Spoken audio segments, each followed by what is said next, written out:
Hello there, this is T-Mac from www.wildfortheoutdoors, and this is Gene from www.ikesoutdoors.com, and we're getting ready for trapping season. It starts Thursday, and so we're getting some hot water here, boiling it up, and we're going to boil our traps in this new stuff I bought last year.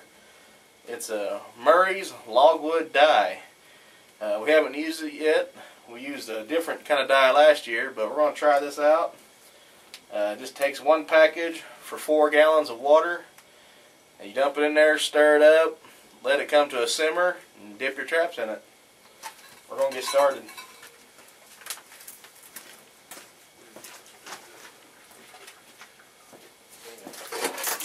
Alright, we've got a light coat of rust on these. Probably not the best coat, but we're going to see what it does.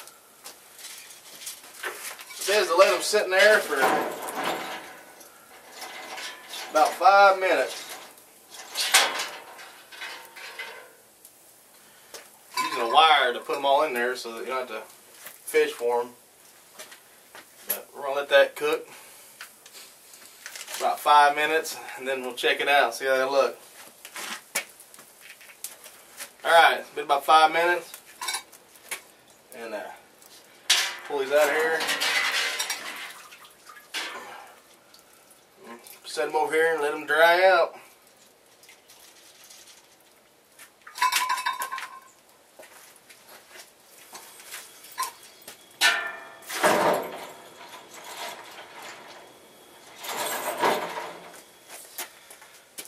Alright, while we're boiling our traps up here, I thought I'd throw in some stuff we purchased at the end of the trapping season last year. We really didn't get to use it a whole bunch, but we're really going to get to use them this year. And what I got here is the Main Squeeze Blackie's Blend, Murray's Beaver Caster, and some Hawbaker's Widowmaker 800.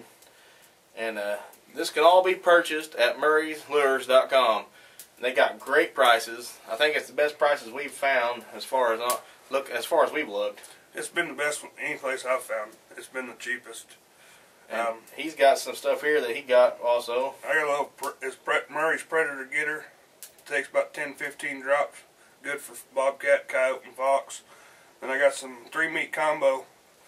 It's fox and coyote and cat bait. Got a little mice and stuff all mixed up in it. I don't know what's all in it, but. And we got this last year, and they're still good. I mean, we just found a nice little place to store them, and a little bit of a shake, and they're ready to go. So look for us to be using that this season, and hopefully we'll get some fur pretty soon. Show you guys what we can catch. Squambies, possums. We are good at that. Give you guys a before and after. This is after. That's what they look like before. Got a little coat of rust on them. Still got a little metal on them. And that's what they look like after.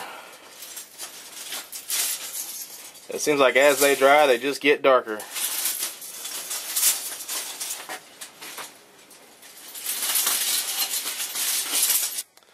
Tell you what, a lot of trapping is scavenging.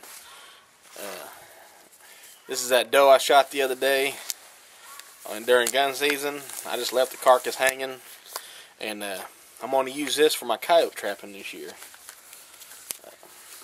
You know, everything eats a dead deer. So it's been sitting out here in the sun, getting nice and jerky-fied, so I'm just going to take some of it, put it in a plastic bag, and I'll have that for deer season, or for trapping season. Didn't have to pay nothing for it either. It's free.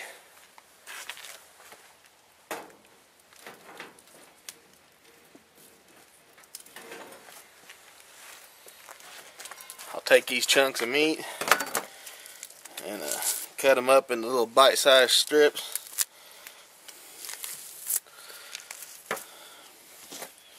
Something that'll just fit inside a dirt hole. It ain't got to be a lot of bait.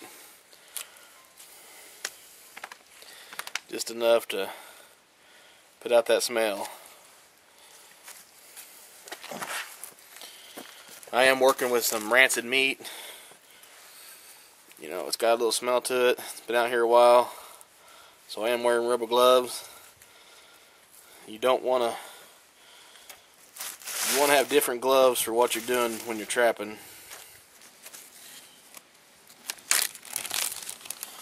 Get this all cut up and bagged up, and I'll be ready to go set a few dirt hole sets.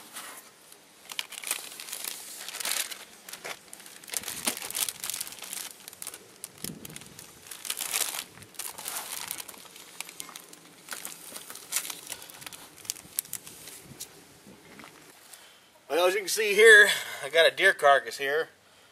This is a little doe my dad shot, and took it out back, discarded it kind of in the back part of the property, hoping to draw in some coyotes. Maybe I can shoot them, but our dogs have drug it right back up here. So once again, I'm on a scavenger hunt. So got my rubber gloves here.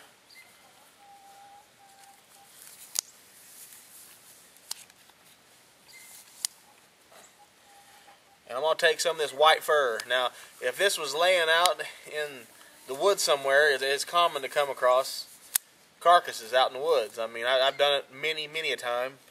Take advantage of that. This right here, this white fur, you can use that on any set, and it's eye appeal. It draws in animals. White is a very contrasting color out in the wild. And you put a little bit of this around a dirt hole set, it may cause that fox or that cat or whatever you're trapping to come in and get it. So I'm going to take advantage of it. That's his tail. Now see, it just comes off real easy now. It's kind of rotted. You just peel that off all around your trap and you got some eye appeal.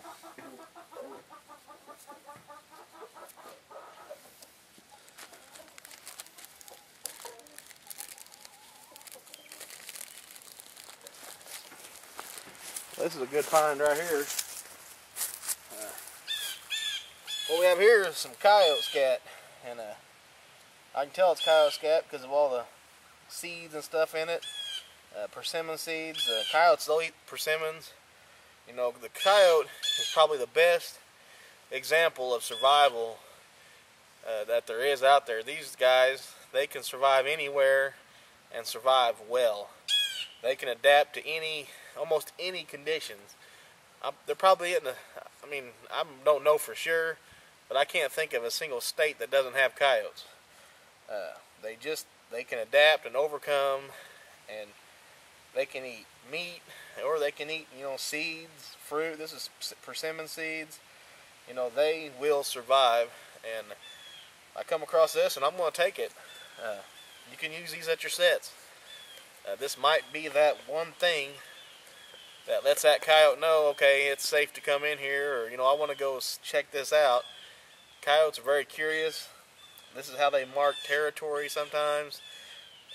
They usually mark the perimeter of their territory like this, so I'm going to pick it up and put it in a jar and save it for later. Try and keep it as whole as I can.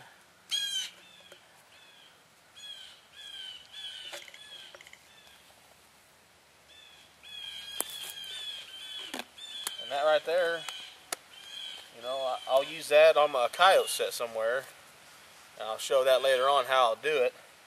But you know, don't overlook that kind of stuff. A lot of times, if you kill a deer out in the woods, you field dress it and drag the deer off. If you go back around that where you field dressed that, a lot of times you'll find coyote scat there. They're using it to mark their area. So, and I'm going to use it to try and catch them.